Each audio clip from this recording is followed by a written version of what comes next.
Greetings, and welcome to the Thirsty Mage, the podcast that will immediately boost your review score if your game features a location dedicated to dispensing alcohol.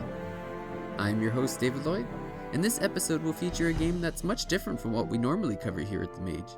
It's not available on a Nintendo platform, it's not from Japan, and even more bizarrely, it was not developed by Square Enix. Yes, that's right, we're back in the West with a deep dive into the little game that could, No Man's Sky. The 3-year-old game is better than ever, and it's what we're going to be discussing on tonight's episode.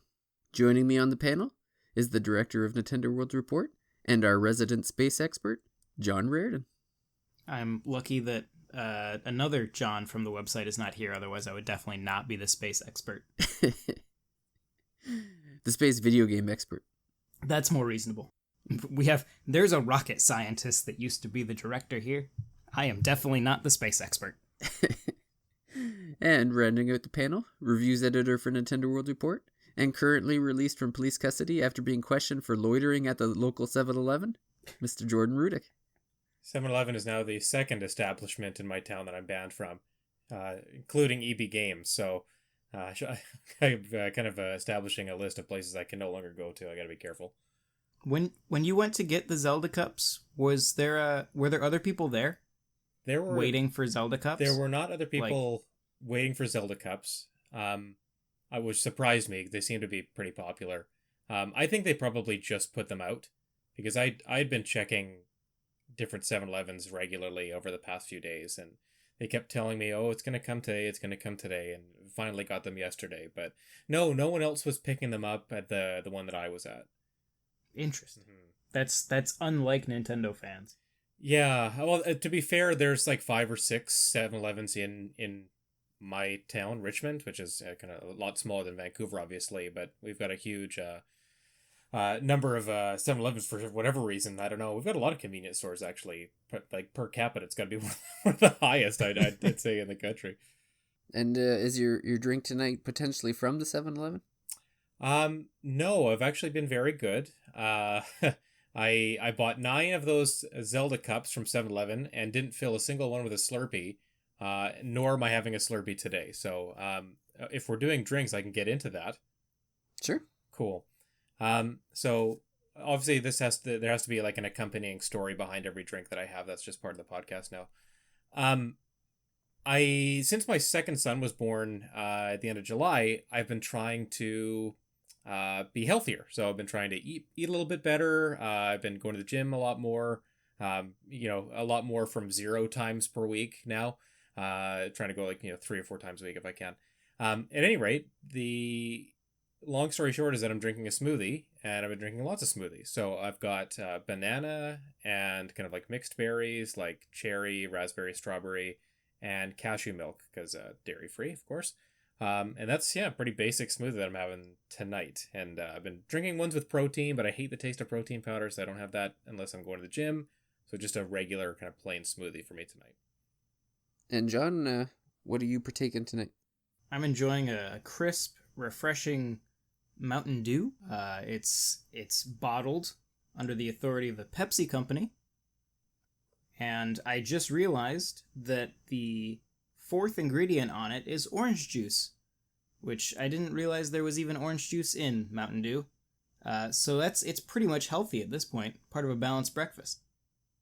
I think this is the first time we've had Mountain Dew on the podcast, so that's good. We're checking off. I'm breaking new ground here. Yeah, exactly. Well, that's kind of fitting. It's kind of fitting with the game that we're talking about today, breaking new ground. I also think it's weird that it's a can, but it says bottled. That upsets me, and I'm gonna have to write Pepsi a strongly worded letter about that.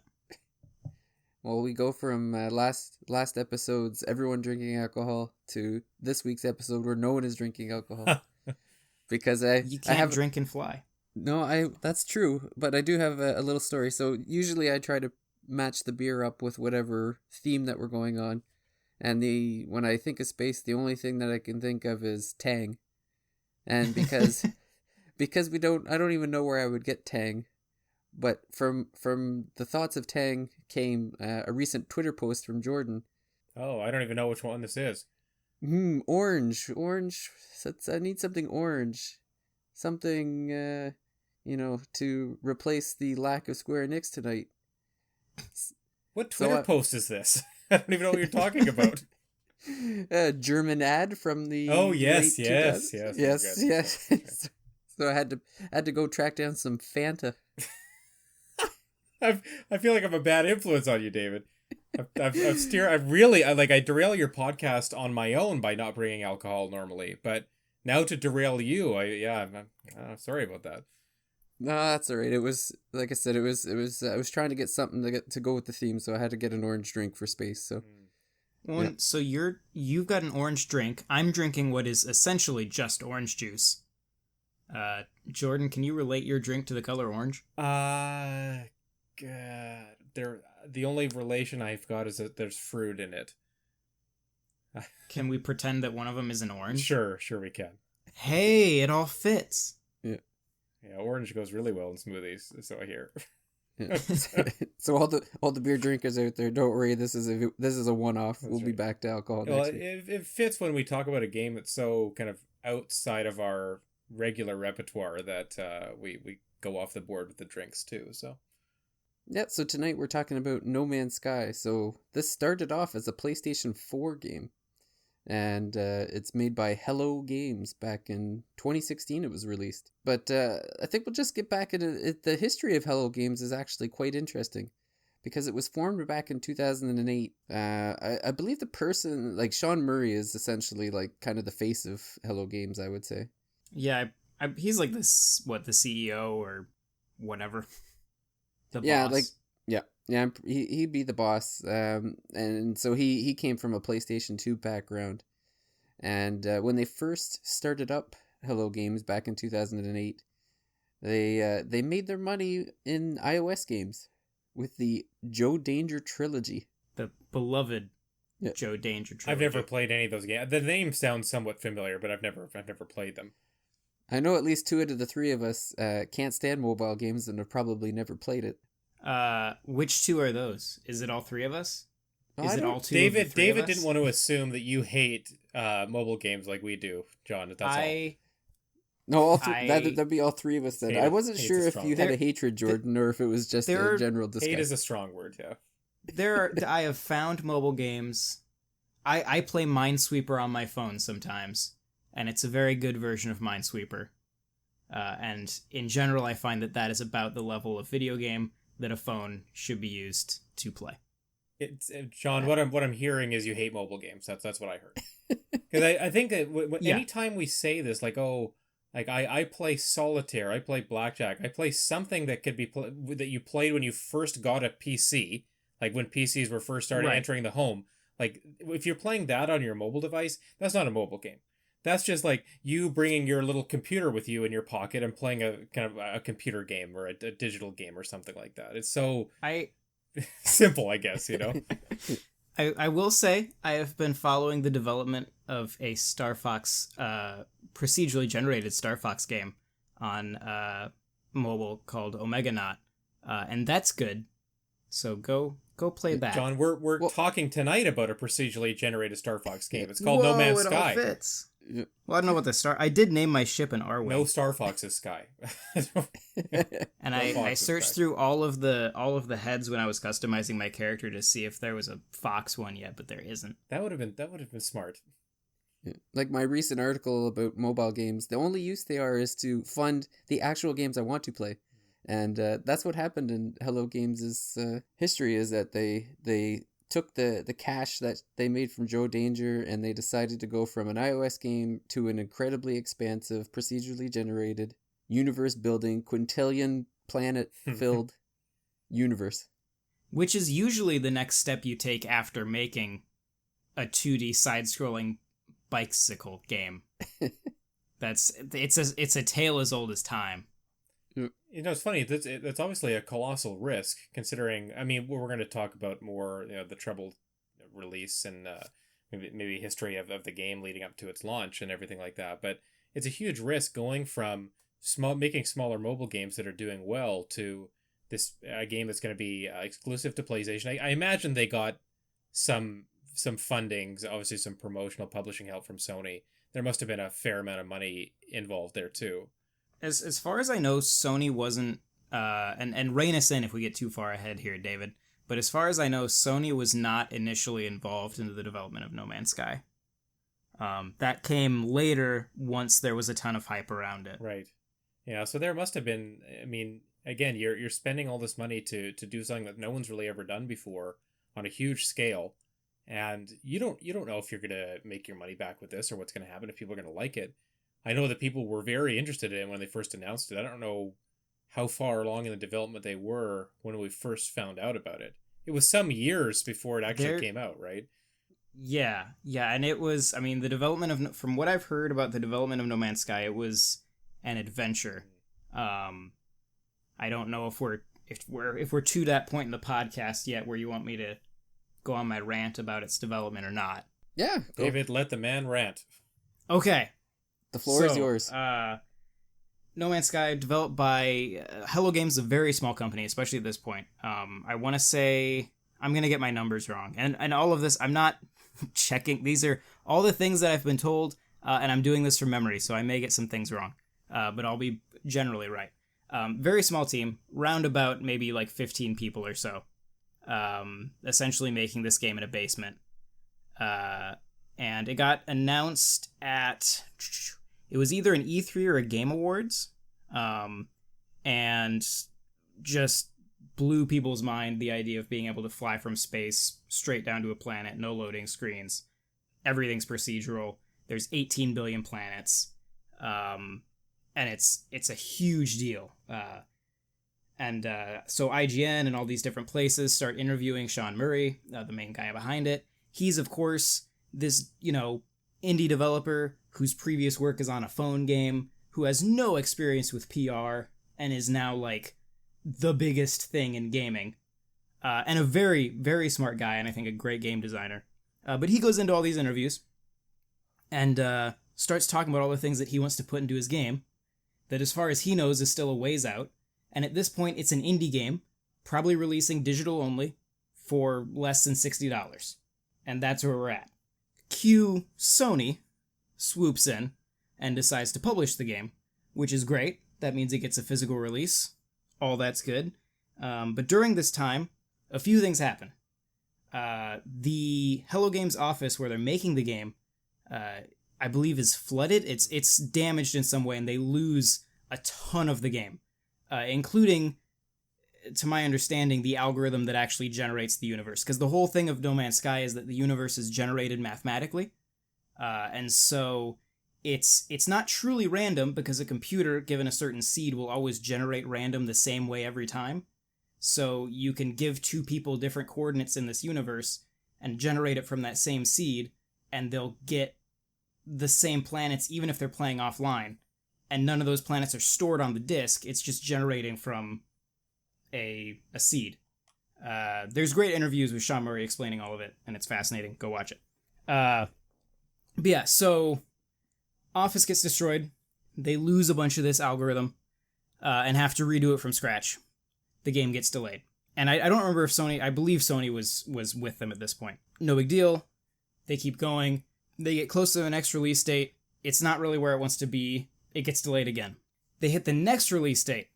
It's still not really where it wants to be. But to my understanding, and this is not super this is kind of the general consensus. There's never been a definitive statement from Sony or Hello Games about how this actually went down, but this seems to be the consensus. Sony would not let them delay the game again. And so what happens is No Man's Sky releases in what is a good game, but ultimately sort of an unfinished state. Totally playable. Fantastic game. But it doesn't have a lot of those things that Sean Murray had said he wanted to put into the game. And some people took those interviews with him as promises about what would be in the game, as features that he was saying, this is a thing we are doing. And so when they were missing, he was accused of lying and false advertising and all this. Anyone who's ever talked to a developer or been in games development at all knows that this was just a relatively inexperienced developer talking about cool ideas he had for his game that suddenly everyone was interested in. They were never promises of features. And so the game releases without all those. People lose their shit. Of course, the game does very well at launch before reviews and stuff like that start to come in. Sells very well, and I assume that's the reason that they had the money to continue to support the game for a very, very long time up to today. That's the first part of the rant. I'll throw in more pieces as we progress. I've given this rant before. Can you tell? There's something tricky about obviously the fact that Sean Murray is kind of playing the role of development, main developer and PR for the game. There's something tricky about when you're talking about your game before it comes out, and people do want to take everything you say as something that's going to be in it. Because if you're speaking about wishes and hopes and dreams for the game, things you want to do, and you do that before the game comes out, you're getting everyone hyped up for those things. So to say those things publicly without immediately saying we're not doing this, or we're not promising this, not being kind of very direct and upfront about, these are just, these are, far-fetched plans. We'd love to put this stuff in, but that's not what we're going to do right now. Like if you had made it very clear before the game came out, at launch it's going to be this. Maybe down the line we'll add these things, and it turns out they end up adding these things. Right? They add all those things and way more. But it's it's over the course of 3 years, and people, they're not going to stick around for 3 years of free DLC. I think most people, I don't think, especially if you spend this game launched at $60. It was a full retail release. Is that right? Correct. Yeah. So yes. you pay that money for a game that, I think for a lot of people, they didn't see it as being worth it at that time. I think now, if it had all of the stuff that it's got up to the Beyond update, and this was what it launched with in 2016, I think it's going to exceed expectations 100 times over. And it's going to maybe be this huge, huge commercial and critical success and all of these things. But there's just so much of the, I guess, what could have been or what wasn't there yet that really plagued this game when it launched. Yeah, and I think and that's why it's so important to look at in those initial the initial coverage of the game. It was a small indie game that wouldn't have launched at $60, and very probably would have been the type of game like something like Ark or even Minecraft, where it kind of soft launches in almost a beta state. It gets feedback from the community and develops. And we've seen tons of games do that and become very, very popular. I think Ark is an example of that. Elite Dangerous, which is kind of a similar, more simulation-y style game, but a similar genre to No Man's Sky. We've seen other games do that, but because this game, when Sony swooped in and published it, and I'm not trying to blame Sony for everything, but when they came in and published it and then presented it, as you said, as this full retail release, that does change the perspective on the game. Then you're really taking into account all the things that Sean said earlier, right? That so even if he didn't outright promise these things, it's a $60 game, that stuff must be in there, or it must be imminent, right? Like, why else would they be charging so much money for this game when we kind of expected something maybe around the $25-$30 range initially, right? Yeah. And then I really like what you're saying there, John, like building it up over time, like maybe with $5 or $10 DLC packages that you buy that change the game, or just free updates. Still doesn't really matter, but it's that idea of maybe Sony, I get not wanting to blame them, but if they're gonna come in and say, okay, it's gonna be Sony exclusive, we're gonna have Sean talking at all of our events, we're gonna be publishing it. Like, I think they do take that responsibility. And it baffles me that even after Sony stepped in, they did not get Sean a PR guy. Like, yeah, because I don't think that Sean Murray is intentionally lying about the game or anything like that. But he's not a PR guy, and it's amazing. I mean, even like Nintendo nowadays, there's the famous thing of Miyamoto speaks very good English, but you will never see him speaking English at an event because they want that barrier so that he can say something, and if he slips up, the translator can just omit that part. Yeah. And that's Sean Murray needs a translator. I remember back in 2016, like I followed this game when it first, like I'd say a few months before launch, because I was interested in it. I didn't get it right away, and I know there was a few things. It wasn't just one thing that people were complaining about. There was a few things, but the big one that I noticed that I think people were making the biggest deal out of was the multiplayer. And I just recall people when the reviews were happening, like the reviewers were finding a point in space to meet up, and like literally were in the same, like they found the same planet, they found the same spot, and they were standing in the same space but could not see each other. I remember that. Yeah. Yeah. And I remember that was kind of like the moment for me was like, oh, okay, so like that multiplayer was promised and it's clearly not there because they're not seeing each other. And that's that's kind of the point where I was like, okay, I don't need this. Yeah, and even that, I definitely, I won't lie, I'm a bit of an apologist for this game. But even that, I think when you go and listen to the initial interviews, I mean, the game does, in its launch state, it wasn't multiplayer in the current iteration where it's a bit more of like an MMO, but it was asymmetric multiplayer where you're all in the same universe cataloging planets and gathering them up, and you can see other people's discoveries. If you go to a planet that other people have been to before, you'll see their name tied to everything and their discoveries. And so I still argue that this concept of there was no multiplayer at launch and they said there would be, I've yet to see a place where it was very strongly stated, like, yeah, you'll all be able to see each other. And I would say that there is multiplayer, just not necessarily in that traditional sense. But that is admittedly very much an apologetic view of the game. And just to be clear, you were a day one purchaser, I believe. Yeah, so I don't remember now if it was E3 or the Game Awards, but whatever event this game was announced at, I started following it from that. I looked up every interview I could find, and was very hyped for this game. I was working, for the same company I work for now, but I was working in retail, and a few of the guys there were very excited for the game. We had one of our TVs just set to loop trailers and interviews from this game. We all got it at launch. I got the special edition steelbook that came with a little like comic book and all this stuff. It's still the theme on my PS4 is still the theme that came with that special edition. So yeah, hardcore day one No Man's Sky. So just for clarification's sake, I did look it up. E3 2014 is when the game was first announced. Thank you. Yeah. I think around the time of launch in 2016, I think I had a copy pre-ordered, probably from EB Games, GameStop.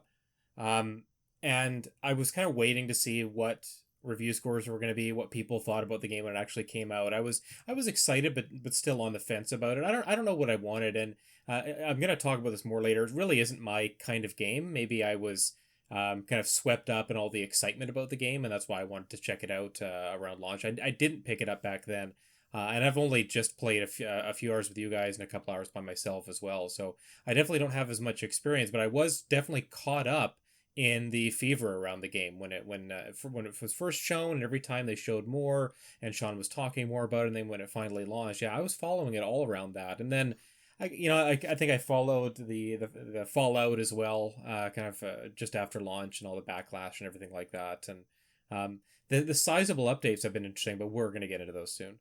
Yeah, John, if you want to take us, like, luckily for us, all the bad press and the negativity did not affect Sean Murray and the team at Hello Games. They continued to work it well. I'm sure it affected them, but yeah, it affected them, especially Sean.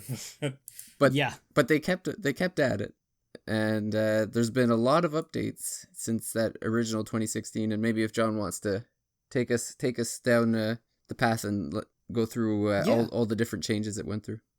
Yeah, and I real quick comments about it affecting the team.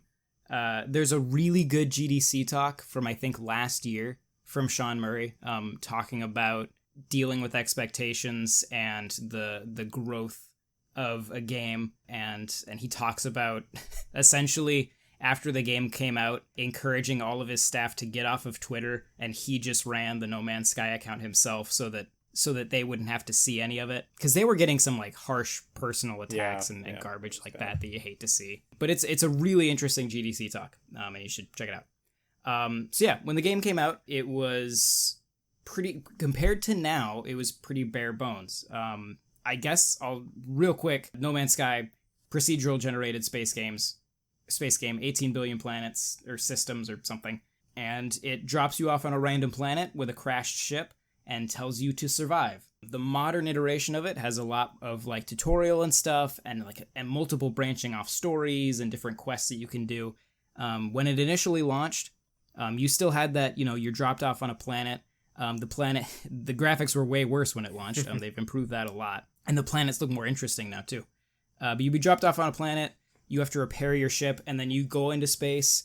And the original one pretty much had just kind of two general quest lines. One to get to the middle of the planet, or the middle of the universe, and one to track down and uncover this mystery around this Atlas being god thing that shows up.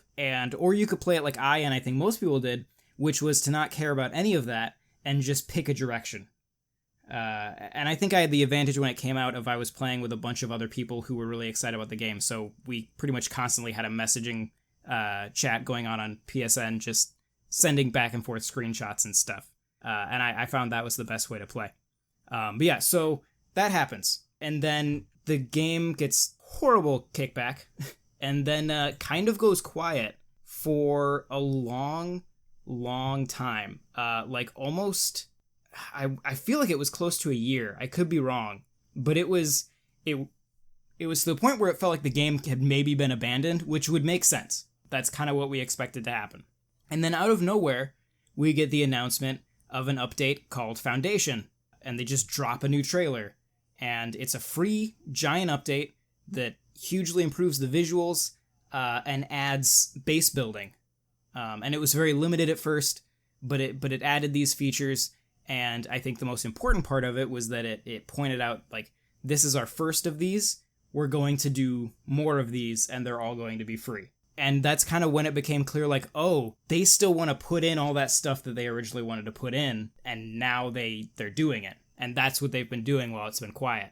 So after that, they did the Pathfinder update, which added you could share your bases online. So you could go to a planet and not only see that somebody else had found it, but you could see their base on it and explore their base. It also added vehicles, which I know David is a big fan of. Yep. As well as a permadeath mode, which gives you one life to make it to the center of the universe. I haven't succeeded yet. I'd like to know I want to know if anyone has. Like, I need to look that up after this. I think there. I'll bet there are. Somebody out there. I'm sure there's entire playthroughs on YouTube of someone getting to the center of the universe Do YouTube videos even go that long? Like, what's the maximum number of hours I can find like a 10-hour loop of any given Nintendo song. Yeah. So, and thank goodness for those.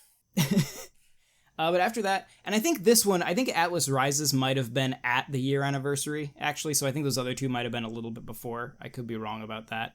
But Atlas Rises added, this was their biggest update to that point. All those other updates, Foundation was about bases, Pathfinders was about vehicles. Atlas Rises was their first major update where it was like, oh, they're going to change the core of the game. And this added a bunch of new storylines. It redid the main storylines, and then added more.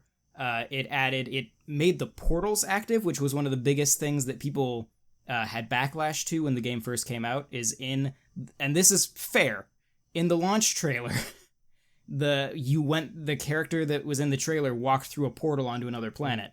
That was not in the game at launch. And I can absolutely, totally agree with anybody being upset about that. Because if it's one thing to have Sean talking about it offhand in an interview, if you're going to show it in the launch trailer, it should be in the game. But yeah, so those are now in the game. They have a procedurally generated mission system that you can pick up these infinite procedurally generated quests at space stations, and then various economy stuff. And we also saw the first step into traditional multiplayer, where you couldn't see other human characters, but you could party up with people and you would see them as little glowing lights on the planet. It was sort of the first step towards that. After that, you had No Man's Sky Next, which was another big graphical overhaul one. It introduced full multiplayer for up to 4 people in a party. So you could explore and build with other people. Base building was changed from being in predefined spots on planets to literally being able to build anywhere. You could buy freighters and eventually buy other ships to add to your armadas and have entire just space armadas and buy multiple ships to store on them. Yeah, and then after that... Oh, I'm just going to jump in here because this is actually when I came into No Man's Sky. Because it was last year, I think I heard about it. It was in the spring I heard about this update was coming. And I happened to be in an EB Games and noticed that there is a physical copy of No Man's Sky for $5. And this is $5 Canadian. $5 Canadian. And I was like, oh, I know the update's coming. I'm going to pick it up now. And then when the update came in July of 2018, I was blown away. That was when it got its hooks into me. And it's funny because the things that were added were like the things that I focused on. Because the biggest thing for me was the base building. Like I just went crazy. I built this massive base. Like you said, I had earned all of the different vehicles, so I had every vehicle that you could put in your base. I just lined them up like right down my base. I'm like, what do I feel like driving today? And so I just run around my planet and do stuff like that. I didn't really use the multiplayer when I got it then, but all the other things they added definitely, like I could not believe the game I had gotten with my $5 bill. Yeah, and this was also the point at which it launched on Xbox One. Up to this point, it had been PC and PS4 only. And I think at No Man's Sky Next was the point at which this was the tipping point at which the general perception of the game went from negative to people who were playing it like David, who were just getting into it, were going, "Oh, this is good." Yeah. And we started to see. There was a tweet from Sean Murray, just of his team being just so jazzed because their Steam reviews had gone from negative to mixed. And they were so happy. They were so excited. And in reality, it was all the, more recent reviews have been super positive. But that overall review trend had finally shifted out of negative because of so many, recent reviews. So yeah, that was definitely the point at which the game became like, oh, this is actually popular again, and it started to sell really well.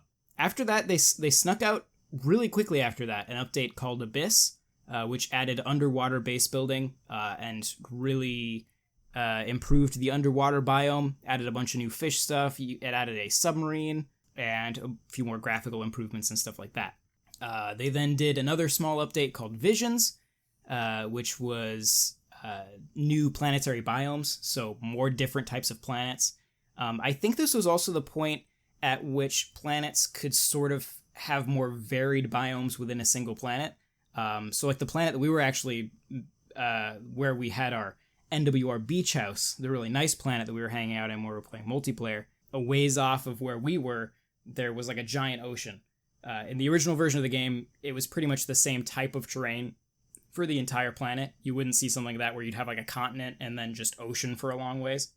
So that was cool. Well, there's definitely more, like that brought more flora. The flora and fauna was noticeable, Yes. even like between Next and Abyss, because even in Next it was still like mostly just rock, with some plants scattered around, but now like it's quite different. Yeah, you'll find a lot more varied, like just lush planets. You'll find huge like mountains and stuff. Like that was, I remember when I noted on the planet we started on, we were playing multiplayer, that the mountains on that planet were just, the scale of them was crazy. Well, yeah, and then we dug through half of one until we got stuck. Yeah. Yeah. Well, I was convinced that we needed to build our base on top of a mountain until John pointed out that we were so high up that we were exiting the atmosphere. Yeah. Yes, yeah. Every time we left the mountain, if you flew your ship off the mountain, you'd get the atmosphere effect. Yeah. So we were technically, as far as the game knew, we were in space. No regrets. Yeah, and after that came Beyond, which is where we're currently at. It added, you still have like the 4-person multiplayer squads, but it also added the Nexus inside of the Anomaly that lets you party up with randos and see a bunch of other people running around. You can randomly encounter people on planets. Base building has been enhanced. You'll see NPCs just walking around. They used to kind of just stand somewhere. New technology trees, VR support, which is awesome. And yeah, that's where we're at now. And yeah, that's the history of No Man's Sky. Are there any more planned updates after this? Yes. Yeah, they haven't announced what the next thing is, but they have said that they fully intend to just keep going with the free updates. It seems to sell well enough. I assume that more people they must just be that more people just keep buying the game. Yeah. I have no idea how they are making money, to the point where I felt they need when Next came out, because I had bought this on PS4. When Next came out, I just went ahead and bought it on PC because I felt kind of bad that I hadn't given them money. Maybe, yeah. Well, maybe that's that could be what's giving them so much to the game. pushing through this development, is that there are other people that have bought it previously and are rebuying it or buying out on a different platform or something like that. Like David's right. Like, when David bought it for $5, I basically did the same thing. I bought 2 copies for $10 at EB Games. I think it was right around the time when Next came out, because the PS4 copies were really cheap at that time, and the Xbox copies were full, like $60 titles, right? And that was kind of to see those two things side by side was kind of funny, but I guess that's how it was going at the time. And so, yeah, I don't know. I wonder if that's what's pushing things forward here. Yeah, I mean it has to be, unless they're getting kickbacks from Sony somehow, of like people playing online, or I don't know how their deal works. But yeah, they are supporting their company and just giving people free stuff. Yeah. And it's right? It's still, we don't know still anything going. About They've been doing this or any paid DLC. Like, this is they're still doing more free content. So, and I would take paid DLC. Yeah. I'd happily pay them. I bet you're not the only one. Like, if they've done all this stuff already, I think they've established a lot of goodwill by really trying to put in everything that people thought they were promising. Right? I think they've given everybody what they maybe wanted or expected from the game by this point and more. And so, yeah, I don't know, a $20, a $15 DLC pack that's like, hey, we're doing something even much bigger than we've done before. You know, we're really excited about it. It's going to have these things you've never seen in the game to this point. And here it is, but it's going to be paid. Like, I'm sure people would. I feel like they've established, like I said, a lot of goodwill here. So. Well, I feel like there was a recent interview where he said that, like, he wasn't interested in working on another game, that he just wanted to continue building off of this. Yeah, I mean, I think they're having fun at this point, which is great. Yeah. They deserve it. Well, can you guys think of another game that's had these kind of sizable updates over a 3 or 4 year span? Like, I can't think of one where you've got these named content drops that add significant gameplay and gameplay and mechanical changes to the base game, right? Like, I don't think we've seen this before. They're treating it as if the base game was sort of like a beta release or like an early access. You know, it's I can the only examples of that I can give are stuff like Ark.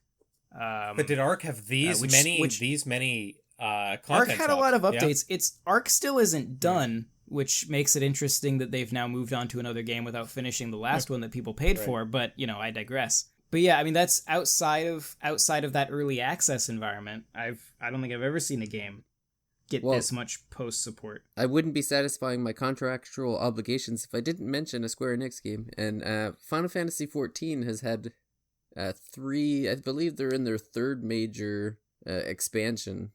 Like those are paid, yeah, though, right? It's also an MMO. Yeah. Like, MMOs are built on that model, right? Of paid expansions. Like, World of Warcraft kind of set the standard for that, right? They've had 6, 7, 8 paid DLC expansions, and that's just part of the formula. Their most recent expansion just being the original, right? Game. Isn't that hilarious? That they've come full circle. That people have they've changed things so much that they're just going back to the base game. Maybe that's the next No Man's Sky update. We're taking away everything. We're just going to start with the base No Man's Sky game. No Man's Sky Classic. That's right. Yeah. Wouldn't that be hilarious? I'd buy it again. I think it would be so funny if they did that. Like, maybe a Minecraft, I guess, would be... Would Minecraft be the... That's probably Minecraft to be... I think that's the closest. I think that's the closest. Yeah, because they are still... I haven't played as much Minecraft recently, but they are still doing regular large updates. I think they even name them like No Man's Sky. I think a bunch of them are paid though. Not the base, like they'll do like paid like skin packs and worlds and stuff like Okay. that, but like the base content, as far as I know, has always been free. That's fair, but they are getting some kind of money coming Right, in, right? Like it's not just people They buying the game. have yes, yeah, they have an avenue for money, which I don't know what No Man's Sky's avenue for that is. Well, they could easily, like, if they came out and were like, here's a DLC pack or here's skin packs to like build your own ship or something, I'd give them money. Oh for hell that. yeah. Yeah, I can't believe that no one. I get the like you know the good guy perspective, like, oh, you know, we're just gonna do everything free. We're enjoying working on this game. We want to keep making it better for people. That's fine, but like at the same time, like it is a business, right? You are running a business and you're trying to make money, and you need money to make the game, make people keep working on the game. So I don't know. It's just funny that they haven't wanted to or found a way or tried something to give them cash infusions periodically. You know, there's been nothing like that. Just people buying the game, I guess. But Just enjoy the ride, Jordan. maybe it did really well when it came to Xbox, and maybe a lot of people bucked up the $60 to pick up that game at launch. And is it cross platform? It's not cross. Okay, no. yeah, No. so yeah, that's so weird. I wish it was so much. Yeah, well, honestly, it's not like that's out of the realm of possibilities, right? I mean, if they're continuing to work on the game, maybe that's one of their next expansions. Something they announce, right? That would be nice. I have people who play this on every platform, so it'd be amazing if I could play with everybody at once. So Switch when, right? Well, that's so funny story. I don't remember who it was an interview with, but somebody asked Sean Murray about that around when Beyond came out. And he made the comment, instead of going like, oh, I don't know, he made the comment that they had done a lot of optimization work for bringing it to PlayStation VR. Because the base model PlayStation VR, No Man's Sky is taxing on that thing. And it really, pushes that for all it's worth. And he just kind of made the comment that, they had to optimize it to a point for that it's not necessarily unrealistic at this point to think that that's a possibility. So he didn't confirm anything, but I think it's more than 0%. I mean, if this is the model, right, that, okay, it's on PlayStation 4 exclusive, or PlayStation 4 and PC exclusive kind of for like a year and a half, comes to Xbox with the next update. Okay, people are buying it there, full retail retail price. Like, okay, we're making money off that. Then we're going to bring it to Switch. Again, it's $60. And we're going to get this huge new player base, all these people on Switch talking about it again, which makes all the PS4 and PC and Xbox people come back. And maybe that's what this cycle is that by doing these updates constantly and bring it to different platforms, you keep kind of almost relaunching the game in a way, right? And maybe that's what their model is. And maybe I got to believe that it's working, or why would they keep doing this? It must be. Yeah, and it's fascinating, actually. And as much as I would, if this game came out on Switch, I would lose my mind. That would be so... It'd be the perfect game to play in that format. Yeah. That being said, I reviewed Ark. Another perfect which game, I think right, to play in that format. And it's in some ways it is comparable. It's another like big world survival kind of crafting style game. And that is one of the worst Switch ports I've ever played. So it's I would love it on Switch so long as they can actually do it well. Yeah. And I mean that's one of the reasons why it wouldn't come to Switch, I think, is if you got it running like the way Ark was running, I mean, no one's going to buy it. It wouldn't be worth it. Yeah, exactly. It's not worth it. So maybe they've tried it, we don't know, but I imagine there's this baseline kind of performance and graphical visual fidelity that they have to get to release this. And I imagine it's around the maybe the place where it launched on PS4. Like that's probably the baseline for a Switch port. Yeah, or even, I mean, I should get some footage of how it looks in PlayStation VR, because I mean there are like, so I remember when Doom VFR, which was the Doom VR game that came out on PlayStation VR, when that came out, it was around the same time, might have been the same day that Doom came out on Switch, and I remember noticing that the VR Doom game was visually very comparable to Doom on Switch. It feels like the PSVR rendering that game twice and accounting for all the motion and everything, it feels like it pushes the PS4 down into kind of that Switch range. And so that's why what's interesting is when you're playing No Man's Sky on VR, it kind of feels like it's like, okay, if this level of visual fidelity were on a Switch, I think I'd be okay with that. it's definitely nowhere near as pretty as it is on, the full fat system, but it's totally playable. The potential is there.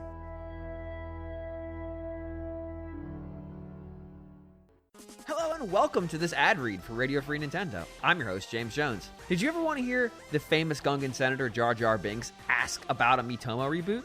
That's a strange kink you've got, but I can help. Episode 640 of Radio Free Nintendo has exactly that. It also has an email from battery-powered superstar Chev Chelios and a Capcom call-out.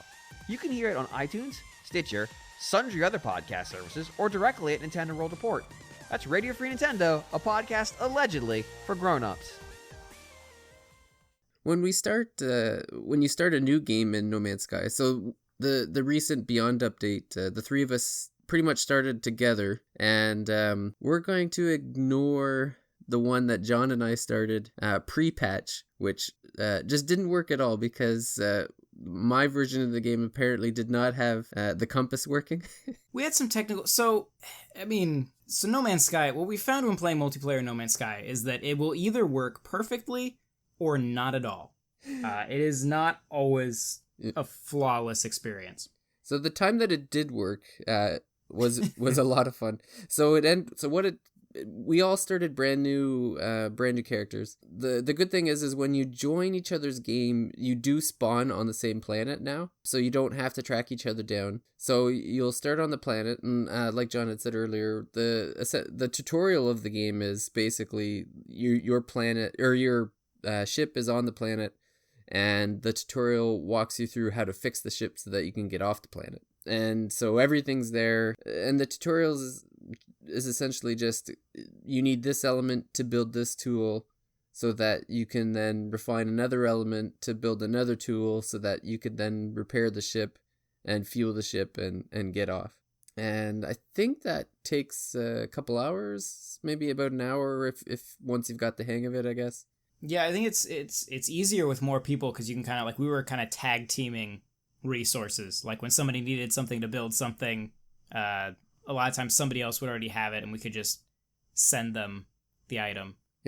Yeah, I think that if I were just playing by myself starting off before talking to you guys and kind of asking you, where do I find this, or how do I open this menu or craft this or something like that. Like, I think there is a learning curve there that the tutorials seem like they're better than they were when the game first came out, obviously, but it still was a little bit unfamiliar to me, or it did take a little bit of getting used to, even with you guys helping me out a little bit. I guess it's luckily gestures were added to the game, so when you did need something, I was more than willing to point at the element or the thing that you needed. More than willing to be completely unhelpful about the thing that I need. Yes. I recall many times where my character was pointing out to John where his ship was parked. Yeah, it was super helpful. And meanwhile, I was being attacked by some octopus creature and dying, and then I had to run back to where my stuff was. Yeah, me and Dave are messing up. Meanwhile, Jordan's just being murdered on the side of a mountain. That's the experience that people that are completely new to the game are going to have, right? Like there is that survival element, or that idea of the unknown around just dropping on a new planet and not knowing exactly what to do, where to go, how it's going to happen, right? It does kind of. I don't know. I can't wrap my head around whether I think it's a good thing or a bad thing. The beginning of this game, right? Yeah. Like whether it's kind of that nice challenge that kind of propels you forward, or it's maybe a little bit more frustrating, kind of, and slows you down and makes the game start off a little bit plodding. I'm not sure how I feel about it yet.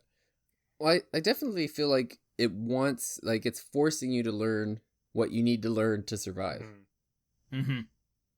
And there is a creative mode, and you can switch that on, and it gives you infinite fuel, infinite health.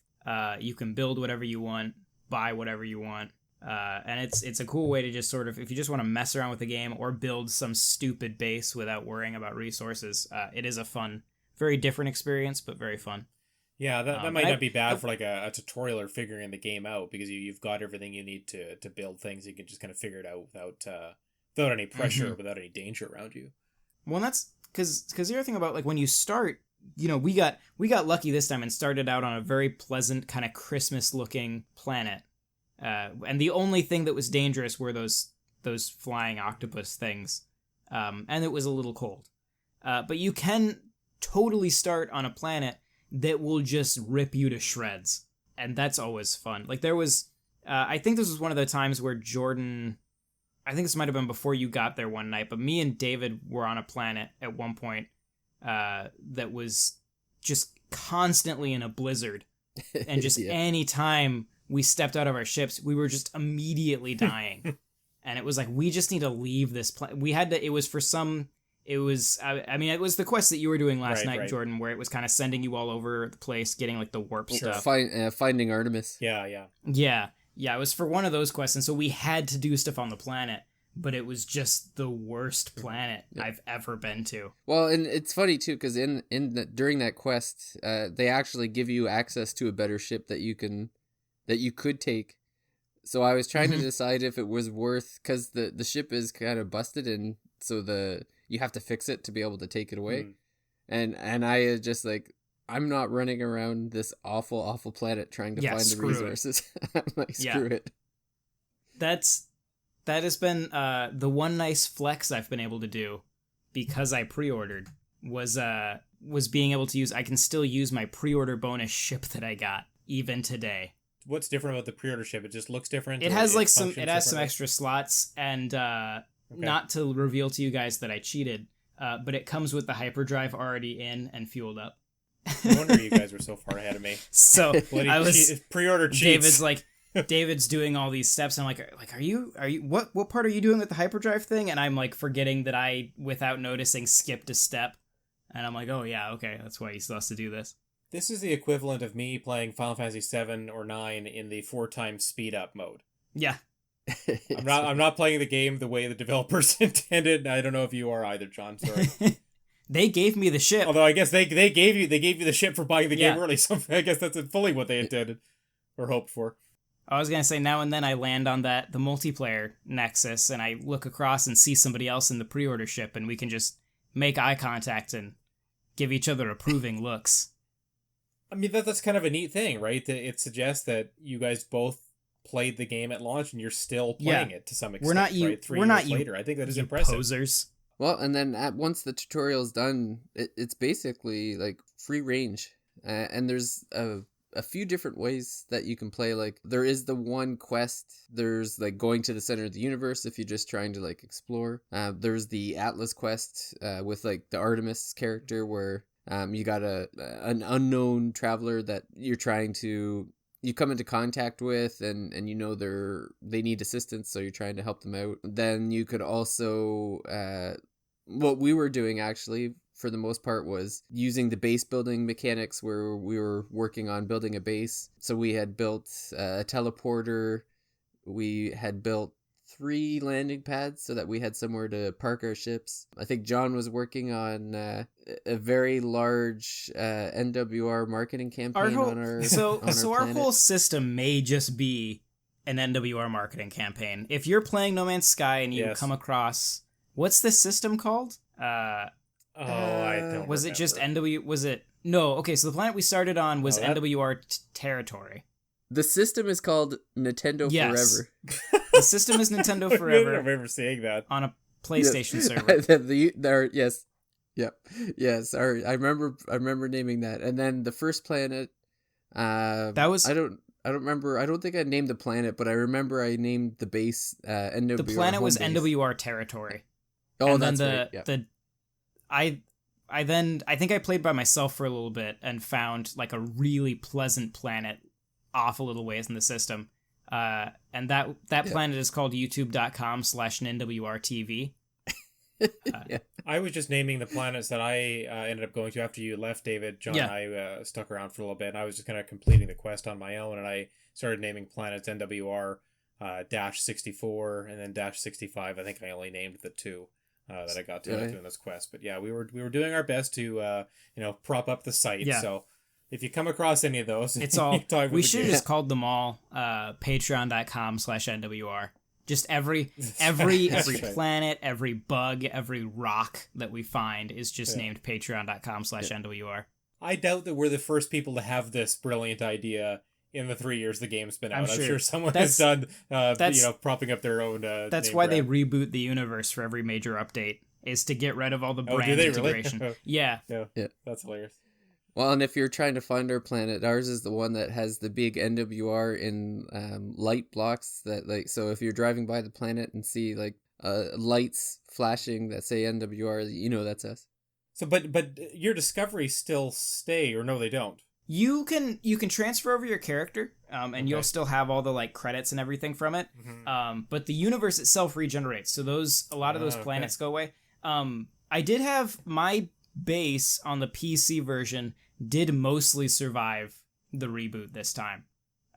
It's like missing a few things that kind of got changed around, but it is still there, which is good because I really like that planet. I thought one of the tenets of the game when it was launching was, you'll find planets and name them, you'll find like creatures and name them, and that's just part of it forever. Like I didn't think there'd be a periodic wiping out of that information. That's interesting to me. I didn't know about that. Yeah, I mean, like I said, it's still tied to your character if you carry that character over. And I think the reason they do it is because they change when they do all like the graphical updates. A lot of times they'll change the algorithm that generates the planets to generate more interesting planets. And so I think when they do that, it just kind of necessarily. That makes sense. Yeah, I can see it being worthwhile for all the changes they're making.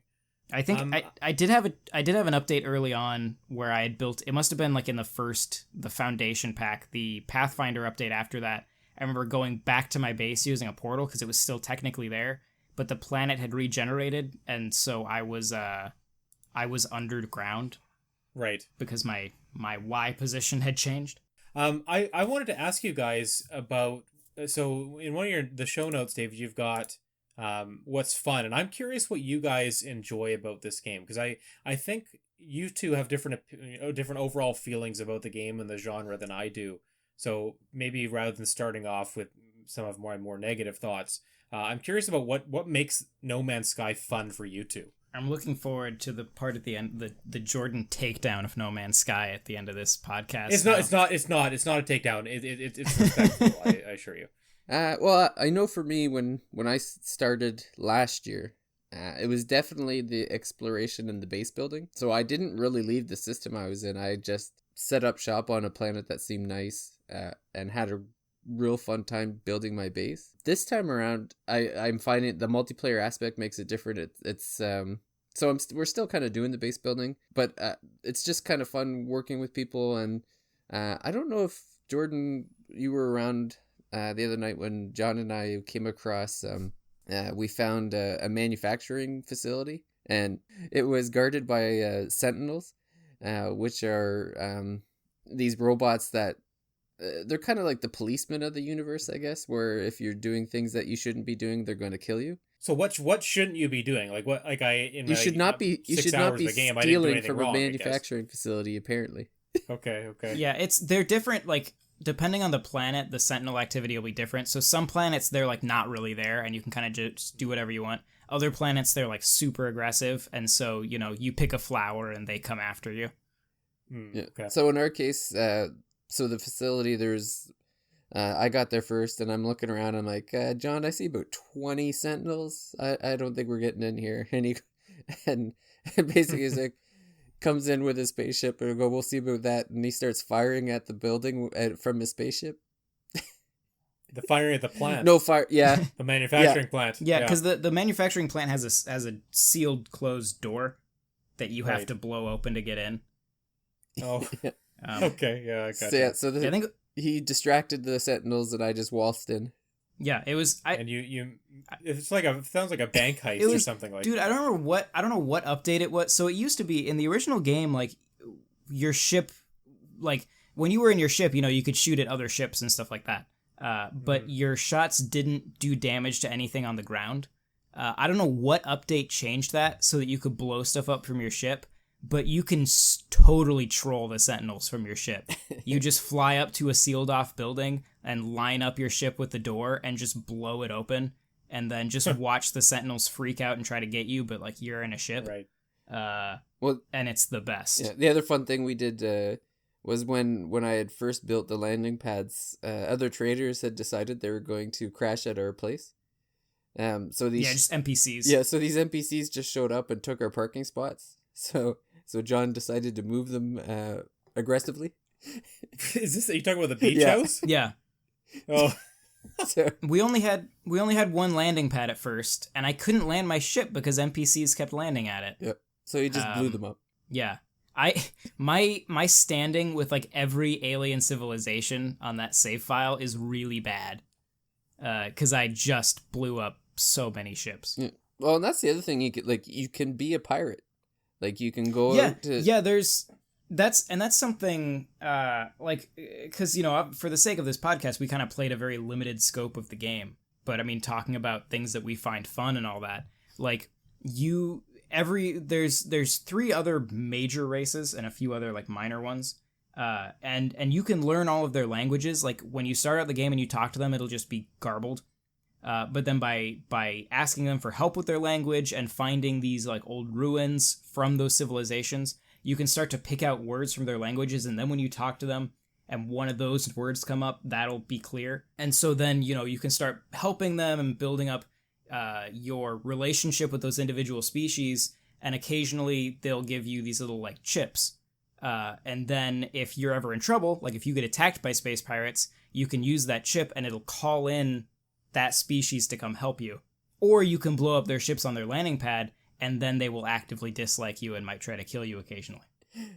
that language thing I think is really interesting. Actually, something when I started realizing that's what was going on, I was very fascinated by that. It reminded me a little bit of in Final Fantasy X. There's a group of people called the Albed, and they don't speak English.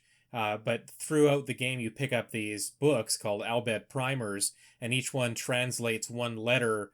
I guess.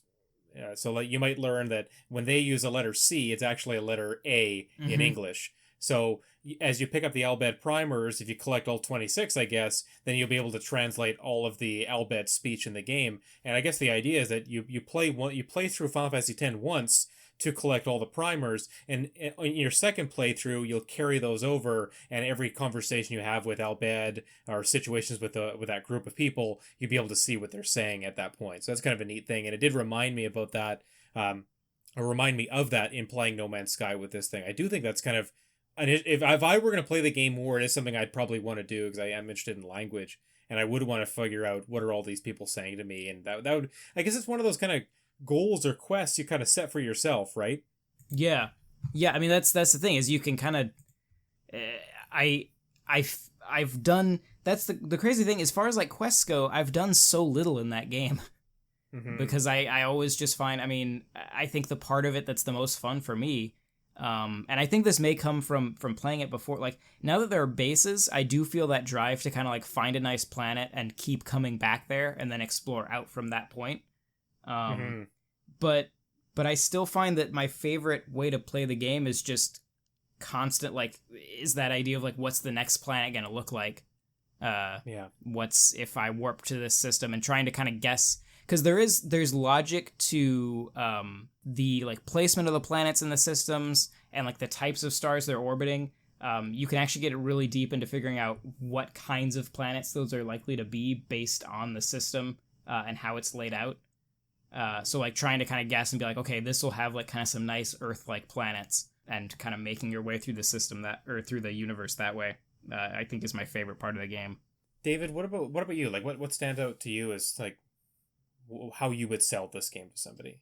You could play it the way you want to play it. Like if you want to, if you're looking for a quest, like if you're looking for some kind of direction, like it does have that story now with the Atlas.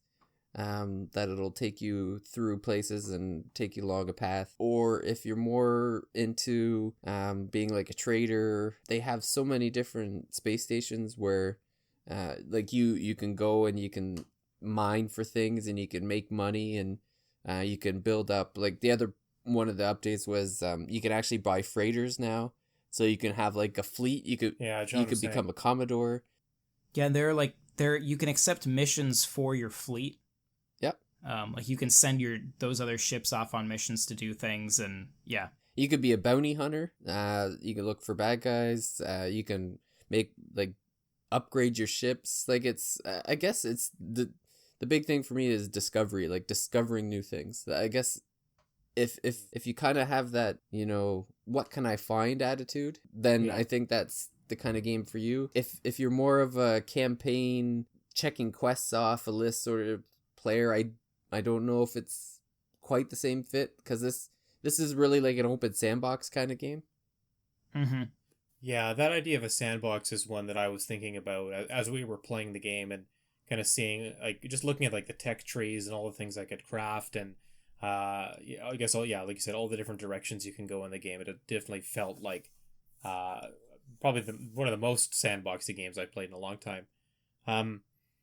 If you'll permit me to voice some of my concerns now, I'll do that. But I do want to say that I think the game is incredibly impressive. I think that if this is the type of game you like, I think it has to be one of the best ones. And even if it's not a game for me, I think it might be the game I take to a desert island, because just the sheer number of things you can do and amount of time you can spend in this game is immense. Like, if you could only play one video game for the rest of your life, like, yeah, okay, Chrono Trigger is a 10 out of 10, and I love that game, but I can get all the endings and, beat it a bunch of times, and then after that, I'm probably done with Chrono Trigger, Maybe there might be 100 hours there, maybe 150 hours or something. But No Man's Sky, I don't know that there's a number of hours you can put into this game and see and do everything. It's the closest to unlimited that I've ever come across. Obviously something like Minecraft, but No Man's Sky is so much bigger than that. It's so much more expansive, I feel like. I'll tell you what I don't love about No Man's Sky, and again, it's more of a personal thing. It's not a knock on the game. I think that the minute to minute gameplay isn't all that fulfilling. I think you're putting things together, you're filling up meters, you're keeping yourself alive, you're building the same things over and over again, maybe. That repetition was getting to me, and I only played like a handful of hours, half a dozen maybe. And I was already feeling like, but I don't want to get more oxygen so I can breathe more. I don't want to, get some carbon so I can fill up the energy on my mining laser again. I kept having, every time I would lift off my ship off the ground and then set it back down, I realized, oh shoot, like I got to get some of that launch fuel again for my ship. And it's not that getting these things is hard. It's more that they're menial, or they're not fun things to do. Like I don't like going to collect the hydrogen every 10 minutes because my ship needs it. I don't think that's fun. I think I guess it's part of the realism, right? It's part of the simulation aspect of the game. But to me, again, that minute to minute, what's going on, I feel like I'm just kind of wandering around. I liked the Artemis quest that I was doing, and kind of like seeing where that was going to go and taking me to different places and talking to this character and having some dialogue choices. I think those are interesting. But I get the feeling like that the totality of the game is just overwhelming to me. And it's a positive for a lot of people who like this game. But for someone like me, I guess just where I am in my life right now, that's more of a negative thing. There's no small number of hours I can put into this game where I feel like I can be reaching a stage where I've completed something, or I can feel like I've done enough in No Man's Sky. I don't know if I can ever get there. I don't know if I can put hours into this game and be like, hey, like, okay, I'm happy with the amount of time I've put in No Man's Sky. I don't know if I would ever get there. Am I off base with these kind of things? No, but at the same time, like some of your concerns can be remedied a little bit, like because there's upgrades. I mean, again, at the same time, you have to track down the parts, but you can upgrade your exosuit so that you don't need to find oxygen as often. You can, yeah, and I had some of those blueprints, but again, the amount of time it's going to take me to acquire the blueprint, get the resources I need to make that upgrade, it increases my suit by 10%. Then I have to do it with my ship, my suit, my laser. It just feels like a lot of things, a lot of like ticking of boxes, a lot of filling of meters. It's with only minimal gains. I would say it's a lot of grinding. Yeah. It's what makes like it literal grinding, yeah. right? You're grinding out minerals from a plant. I don't. Yeah, it's it's what allows it to be on an RPG podcast. Yeah. Yes, of course. Well, and I don't think it's like a 10-hour, like, you can't come in thinking like, oh, I'll get a good like 10, 15 hours of fun out of this. Like, it to me, it's, if you're getting it, like, it's to, you need to put the investment in. Like, it's like, Yeah. don't get it thinking like, oh, I'll play for 10, 15, 20 hours and get enough out of it. Like, this is a much higher, longer period of time that you'd want to invest to put into it. But I don't know what that number is. I don't know how many hours you would have to put in to feel fulfilled by the game. I'm not saying playing with you guys wasn't fun. I'm saying I don't know where that point is where you're like, where you kind of make that decision about whether you like the game or not, or whether this is the game for you or something like that. Yeah. I don't know where that point is. Yeah, and I don't know that if you don't find the loop immediately enticing, like if that desire, because I think what it is that I will say I think there is some payoff in the David was saying where you're having all this trouble getting oxygen and then you get the thing that makes it so that's not really a problem, or like we built the landing pads at our base, and when you take off from a landing pad, it doesn't use fuel. And so Right. like there's little, you're making those advancements and you're like, cool, that's a problem I've solved. And I think that the key thing is if you find seeing that next planet to be worth that grind, and that's going to be whether or not you enjoy it. I will say, I'd be interested to know, because we were playing in the normal mode. I would be very interested to know what your perception of the game would be like were you to put in a few hours in creative mode. Yeah, and when you mentioned that, I was kind of intrigued by that. Because that's I might actually prefer that setting for the game, just to eliminate some of the things I find tedious. Right? Yeah. Well, then I mean, if I the think parts of the game that you find interesting are just seeing the next planet and getting through the plot lines, creative mode can do that. I think, like, for me, I enjoy that kind of simulated survival thing, but I totally get why somebody wouldn't. Yeah, in games, like there's some games where I kind of tolerate it. I don't love that feature in any game really, where that the need to constantly refill your stamina bar and stuff like that. Like, make sure you eat food and you repair this and repair that. Like, it's just not a feature I love in games. Sure. I get why it's in, and just the survival elements aren't really for me. But yeah, the creative mode does seem to have an appeal. My concern is, will the rest of that seeing new planets, the kind of storylines that are there, is that enough to keep going with? I don't know if that's the case. And I think that's definitely a person by person thing. I mean, there have been entire updates for this game that I've gone through where I've just played in creative mode. Like, especially once they started doing like base stuff, I was like, all right, I don't really worry about the base stuff nearly as much when I'm in normal mode, but I always have a creative mode character so that I can just go and build some giant castle. And just wander around. Like when they say, yeah, we added a bunch of new biomes, it's like, okay, and hop in creative and just start going to planets and seeing stuff.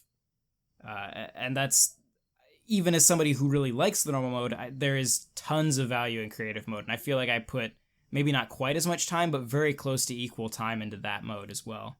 No, that's cool. I'm very glad to hear about that, because I think if I did return to the game, it would be in that capacity, so that I can kind of get to the things that I enjoy the most, get to them right away, rather than having to plod through some of the minutia that isn't as interesting to me. So yeah, I'm glad you told me about that, John. I'm glad to hear that you've also spent a bunch of time there. Like, it's not just something that you know it's there, but you just ignore it because it's not necessarily the way the game is intended to be played. No, it's great, and those stories are good. It's worth going through those stories. Mm-hmm.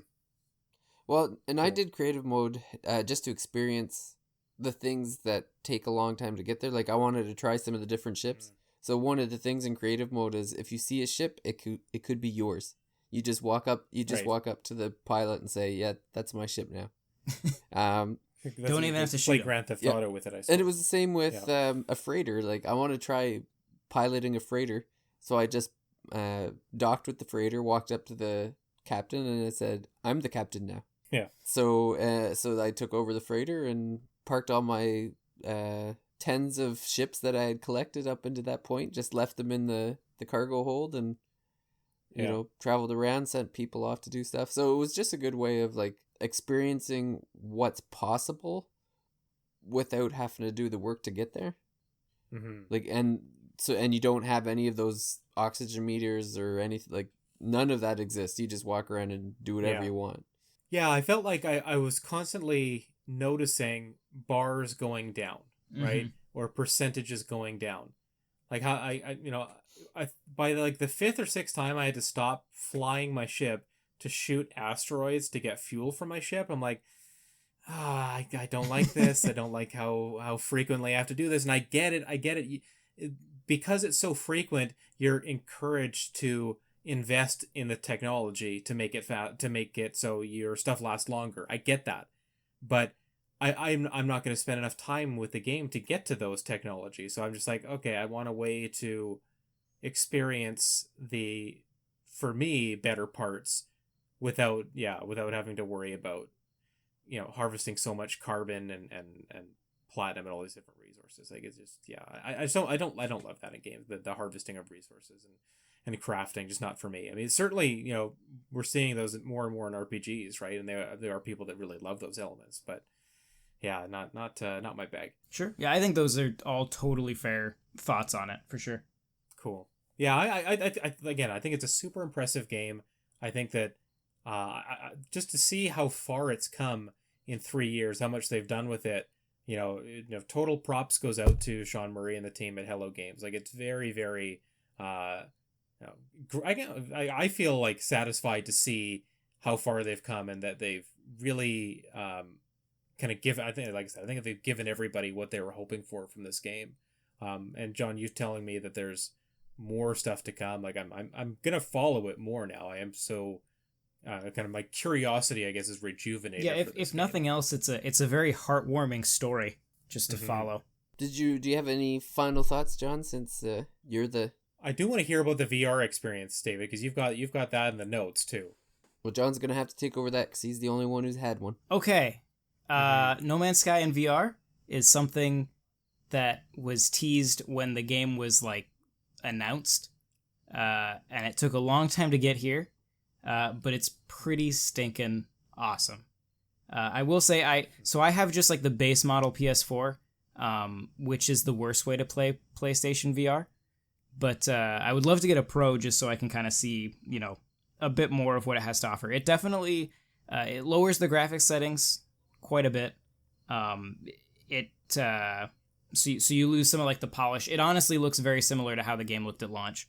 But then you still get all of like the planetary generation upgrades and stuff that they added for later updates. But just being able to, like, the area that I notice it a lot is when you're flying around in your ship and, you know, as opposed to just, you know, turning the right stick to kind of look around, you're not just looking around, but, you know, you're looking for a spot to land, and so you kind of lean over and look over the edge of your ship out the window down to the planet below.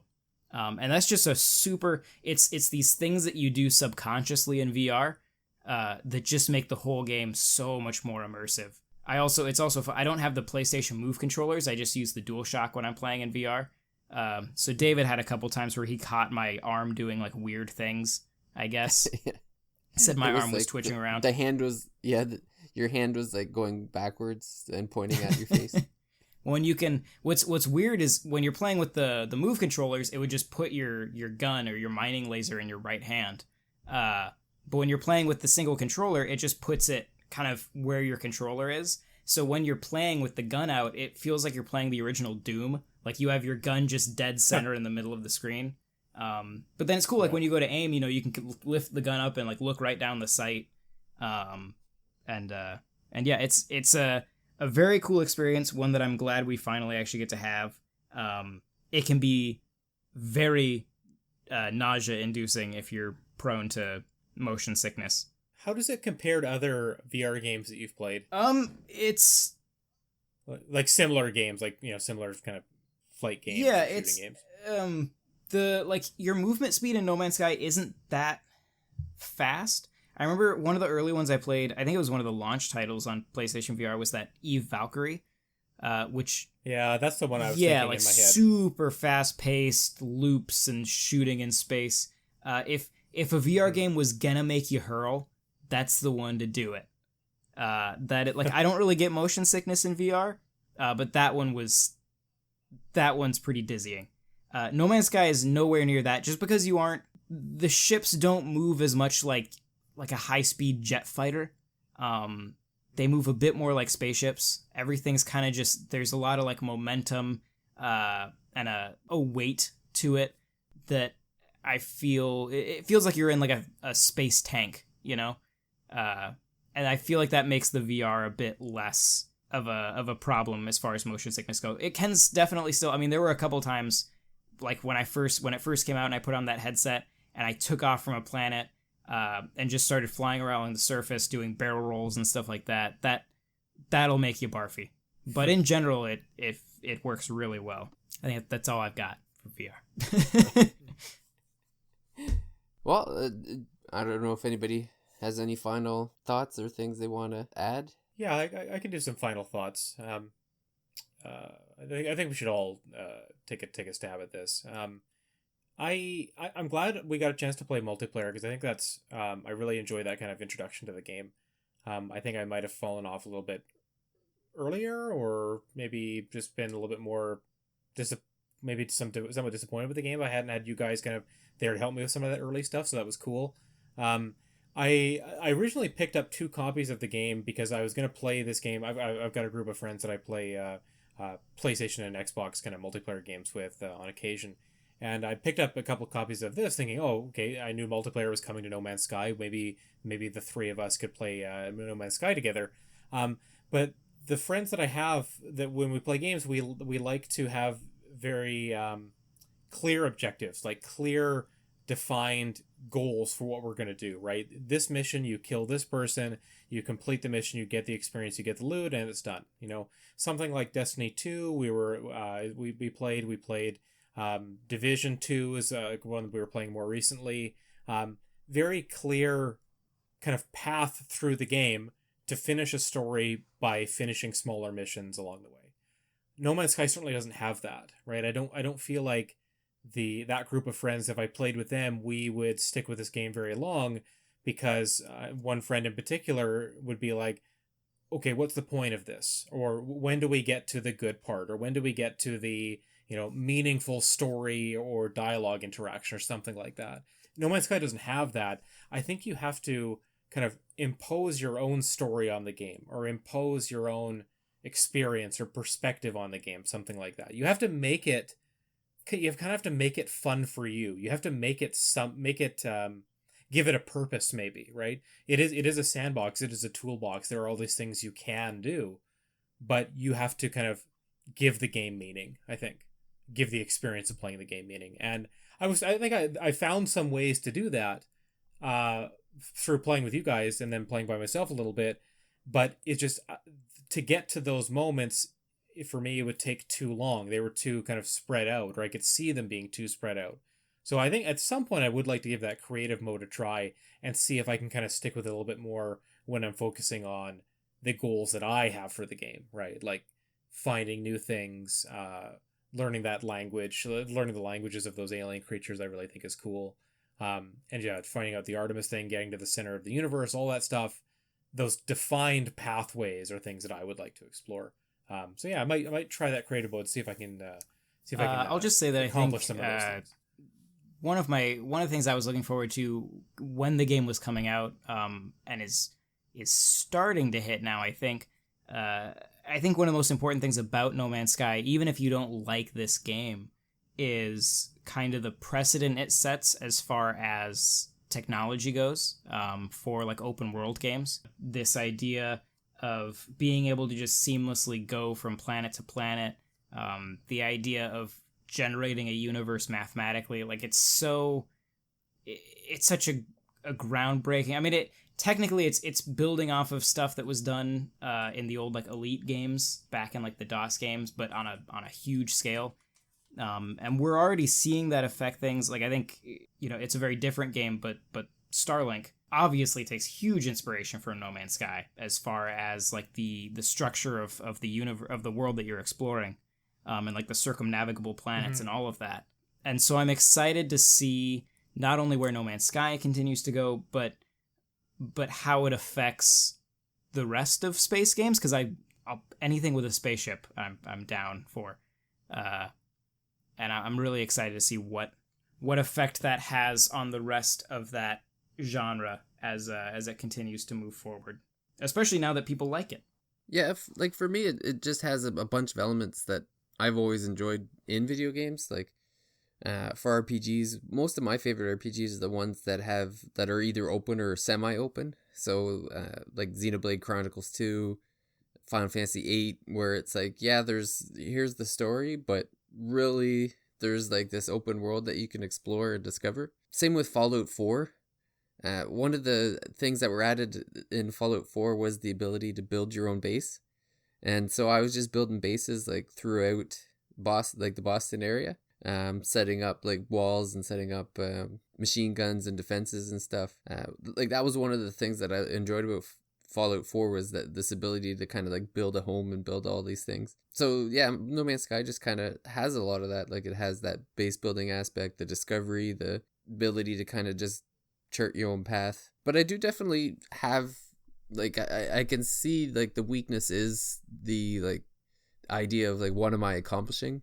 And that's usually when I start to like my experience with No Man's Sky is like I'll start playing and then I'm really into it, and then when I kind of realize that the things that I'm doing, like when I start to feel like I'm not accomplishing anything, that's when my interest starts to wane on it. So I can definitely see that those not having predetermined goals being an issue.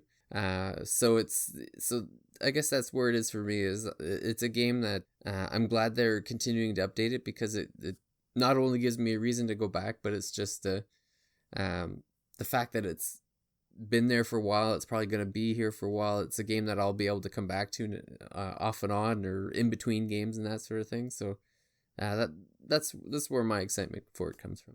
I'd like to kind of join you guys, if they do, whatever the next expansion is, and if you kind of periodically jump in every few months, every 3 to 6 months or something, I'd like to join you for it, just to see what's new.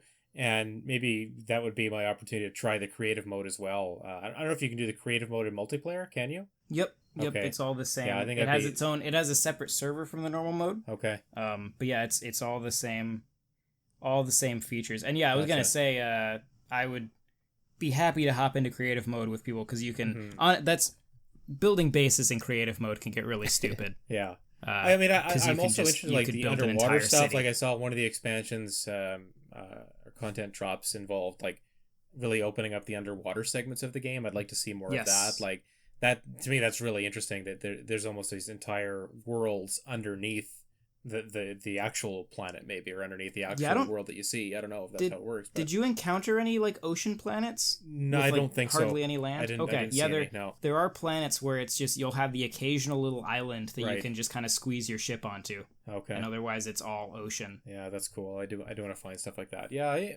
man, it really is an interesting game. I do wish that it was more my flavor, my speed. I think there is so much to it, but yeah, it's just not the kind of game I can make a lot of time for. That said, if it did ever come to Switch, it would be so much easier for me to make time for it, given the 2 kids and stuff. Like, it's just harder for me to sit down on a couch and play my PS4 on my gaming TV. Like, I just don't have that much time to do that, or those times are very limited. But to be able to boot this up on a Switch, man, that would be really cool, wouldn't it? Yeah. As long as it has Labo VR support. Yeah, that's right. Yeah. Maybe supports the Labo airplane. Yeah, that's right. Yeah. One day Jordan's gonna come back into the game and find out we franchised a bunch of Thirsty Mage bases all over the cosmos. Yeah. I'm gonna come in as soon as they get wiped out by the universe change, and you guys are gonna be crying. I'm gonna be like, well, I guess that's just how it works, right? But it's a metaphor for the futility of life. I suppose, yeah. It is amazing, like go on like all the No Man's Sky Twitter like fan pages and stuff like that right before those universe drops, and it's fun to just see everybody everybody gets so excited for the reset, Mhm. but at the same time they're also like sharing all the like giant things they've built in that universe. Yeah. And I think theoretically, I'm pretty sure Hello Games has all of those universes archived. Oh, okay. That'd be cool. I'm hoping one day they'll put together some sort of like museum where you can see all the coolest stuff from every iteration.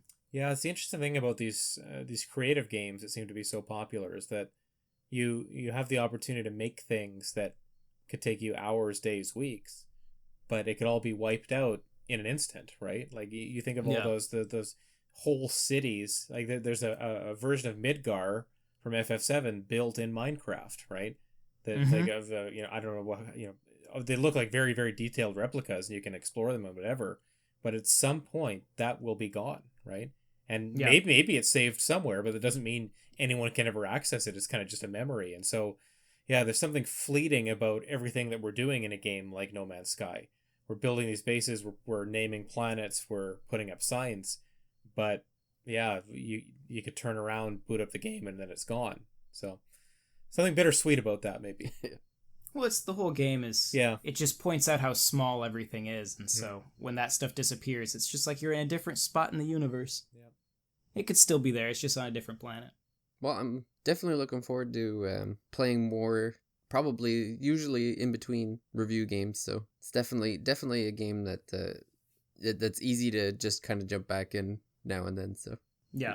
Yeah, I'll definitely join you guys. It probably would have to be around like an event in the game or like I said, a content drop or something like that. But I would hop in again and do a couple multiplayer sessions with you. I think that's a lot of fun. It's just like I'm thinking like, okay, we're trying to play this game. Then it's September and there's just so much happening. And after PAX, I was gonna swamped with all these previews. So I just didn't have enough time by myself to get into the game very much. But again, I did like playing with you guys in multiplayer, so we'll do that again. Yep. Yeah, it's a very different game in multiplayer. This has been my first big multiplayer experience with it. It's a lot less lonely, and occasionally in single player it can be kind of creepy on some of those planets. So yeah, I can see that. It's very different. It can be kind of creepy when you're playing with David too, just like and him like doing gestures behind you, and you turn around and you're like, who the hell is this guy? Yeah.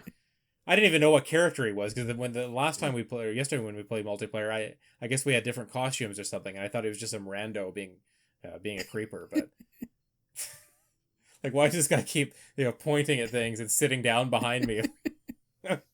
Just give me some bloody resources, David. That's all I want. Just give me some carbon. Give me some oxygen. Yeah.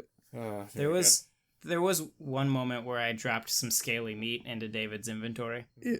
The joke was on John, though, That was because I great. made a lot of money off that meat. You can just dump stuff into people's inventories whether they want it or not. That's hilarious, actually. Which is the best. You can just be like, I don't want this. And rather than throwing it on the ground, it's David's now. Yeah. I guess you could just mine a bunch of dirt, like the silicate resource. Yeah. And just throw that, just clog someone's inventory with that, fill right? somebody's inventory with it. Yeah. While they're away from their ship, just dump it all into their ship. Literally burying them with sand. Yeah. It's pretty good. Well, sometimes it's fun just to troll. Yeah. Yeah, it's a very, very fun and interesting game, but obviously not for everybody. Well, looking forward, in true Thirsty Mage fashion, our schedule has been appended. I know we had promised to do a Final Fantasy VIII episode next, I guess it is, but I think we're going to push it down the road a bit. David, can I just interject quickly about that? Just to make you a little, I don't know, tease you a little bit. I started playing FF8 again, like over the last couple of days, and I'm kind of enjoying it. Like, kind of liking it a little bit. Like I'm eager to go back and play more.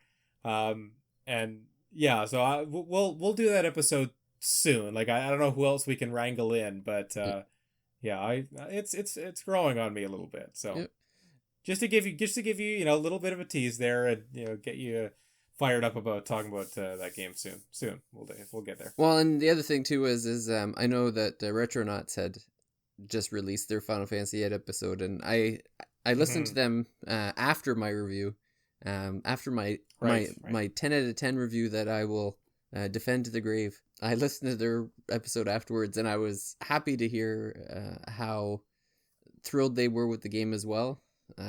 Like they had shared my thoughts, and I actually thought the episode was pretty well done in this. Like they talked to a lot of the different story beats and a lot of the different mechanics and things that I enjoyed. So I think if if you're looking for something like that now, that's probably a good episode to listen to. But down the road, I'm sure we'll also get into it and talk about our experiences. Yeah.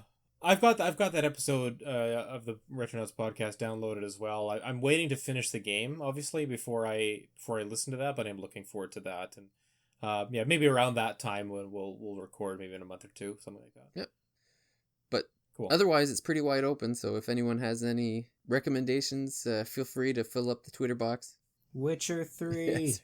I could see us doing a Witcher episode. Like, David, you have it downloaded on some platform, don't you? I have it on PS4. I just haven't played it. Yeah, so I've got it on PS4 as well. And if John, I know you've got it in a bunch of places, but if you do our Switch review for the site, then that would be another 3 of us that could talk about the game too. The Western dev team. Yeah, that's right. So that's what we're turning out to be. That's right. Speaking of Western devs, we've got a string of computer RPGs coming out, right? The kind of isometric viewpoint, Baldur's Gate 2, Planes of Torment. Is that Planescape Torment, and there's Planescape Torment, Icewind or something. Icewind Dale. Yeah. So a bunch of those games are coming out just in a couple of weeks. So that might be something we look into as well. Maybe doing a preview episode for those lengthy RPGs. That's a possibility as well. Yep, so that's perfect. So all of us, you can find us all at NintendoWorldReport.com. John, do you want to give us your Twitter feed if any of the folks want to follow you and get some Star Fox related content? It's really just Star Fox. Like, if you're following John, it's because you want to talk or hear about Star Fox. It's mostly Star Fox. Now and then I retweet a lot of No Man's Sky stuff. Occasionally I talk about Witcher, and that's it. But yeah, it's JTSKNIGHT 92, JTS Night 92. Yeah, that's it. I acted like there was more after that, but that's the end of it. Yep. So you got to put an @ sign before that, and that's it. And you can find me on pretty much every platform using that. And Jordan? Yeah, it's at Riskman64, RASKMAN64. I've been sharing a lot of the previews I did for games at PAX. Like, they're still coming out. I've got more stuff to share, more cool games to talk about. I'm trying to do video previews rather than written ones, or I'm doing both. I guess I was taking a little bit longer to collect footage and audio clips and stuff from the games. But more PAX previews to come. I'm working on a review for a game that just came out today. I will never be able to remember the name. Did you guys know what it is? It's the game. Yeah, David, you should edit this part out. Are you asking us what the name of the game you're reviewing is? Yes. I'm hoping like someone can remember what is this game I've been playing. Like, I'm actually gonna go and grab my Switch. I'll just boot up the eShop here, see the new releases. Yeah, I think it comes out tomorrow. Maybe. It's Sydney Hunter. I played it for a couple hours actually. Sydney Hunter and the Curse of the Mayan, like Mayyan. It's my review will be forthcoming, but it's just kind of an action platformer type game. Reminds me a little bit of like something like Spelunky, and there's a little bit of maybe kind of Castlevania or Metroidvania elements to it too. So I'll be sharing a review about that game soon. And you can find me at Filtered Gamer, and also I run the Thirsty Mage Twitter as well at the Thirsty Mage, and I actually my last 2 reviews were both 10 out of 10s, so it's interesting coincidence, both well deserving. So you can check out the Final Fantasy VIII Remastered for Switch review. It's on our website, NintendoWorldReport.com, and the other review that I gave a 10 out of 10 for was AI the Somnium Files. The version I played was the PlayStation 4, but I was able to convince John to let me do a video review for it for NWR TV, so you can check out our YouTube account to see that video. 2 excellent games worth playing. What I would like to see is whether you're going to continue that streak, David, and you'll have one more 10 out of 10 before the streak ends. Yeah, I'm gonna. I don't know what you're saying. Your Overland, I think, is the next game you're going to be reviewing. Maybe, right? Yeah. That comes out in a week or so. I don't know. I think we did just get in the code for Deadly Premonitions. If you want to just destroy that's a guaranteed 10 out of 10. I think. Oh, I don't know. Right, John. I feel like I'm on such a I asked- streak that I should just have a new policy where I only play 10 out of 10 games moving forward. They have to be approved 10 out of 10 before you can play them. That's right. There are some people who really like Deadly Premonition. No, I do not think I'm. Those people are I don't wrong. think I'll be one of them. Okay. AI was just a delightful surprise. So, not planned at all. I had no idea what it was other than I like Spike Chunsoft. So worked out well for me. Just for fun, if you had to guess of all the upcoming games we know about, release dates or not, or release date known or not, what game do you think will be a 10? I'm pretty. What game could you see yourself giving a 10, maybe? April 2020 is going to be 10 out of 10 hits one after another, I think. Hold on. April or March? Well, March going into April, because you'll have Final Fantasy Okay. VII Remake, which is looking Yep. like a 10 out of 10. I mean, Don Could be. Corneo is in the game. So Yeah, I think he's voiced by Mark Hamill, too. Yeah. I did see that. It yeah. sure sounds like him. If it's not, I mean, it sounds just like well, him. But... he did tweet that section, so that's Did he really? yeah, Oh, that's so it's really possible. cool. Awesome. And then Cyberpunk, I think, could potentially be a 10 out of 10. Cyberpunk is that April or Yep. March? That's like I early think it's April. in April, I believe. April? Yeah. Okay. Oh man, that's And brutal how they're really close together. There's one more around that time, but I can't think of. Trials of Mana is April. That does look 2020. cool. Yeah, the demo I played at PAX was really good. Please check out my preview on NWR TV. And somewhere in there, well, probably not until December of 2020, but somewhere in there, Xenoblade Definitive Edition. That could be a 10. Yeah, the base game is already so good. The base game is already a 10, and now Yeah. that they've fixed everybody's janky faces, Yeah. it's And it the looks like only they're problem. adding, like, there's going to be new areas Yeah. of the world to explore, so that's really cool, too. It's already and such an hopefully they'll expansive decide to. Hopefully they'll release it in America. yeah, without us having to wait 2 years, that's Yeah. all. Yeah. Yeah. So it's a great time to enjoy RPGs. So Mm-hmm. yeah, well, I want to thank everyone for listening, and like I said, the next couple episodes are still up in the air. If you want to put your finger on the scale, feel free to let us know. Otherwise, thanks for listening, and we'll see everyone out at the next Thirsty Mage.